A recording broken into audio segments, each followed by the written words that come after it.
Newman projections are a way of drawing our conformations of a molecule, and specifically we're looking at this overall structure by looking straight down this bond between the carbon and carbon bond of these two carbons, okay? So how we're going to draw this is a Newman projection. This is essentially what it looks like. And what we're able to do is we're able to rotate pretty much every single one of these bonds.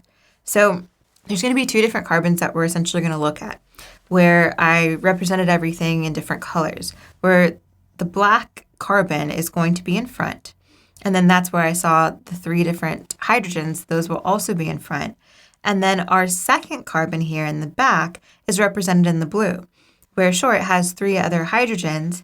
And then this circle essentially is representing this carbon overall, right? So in the center here, this is the carbon, the first carbon that we see.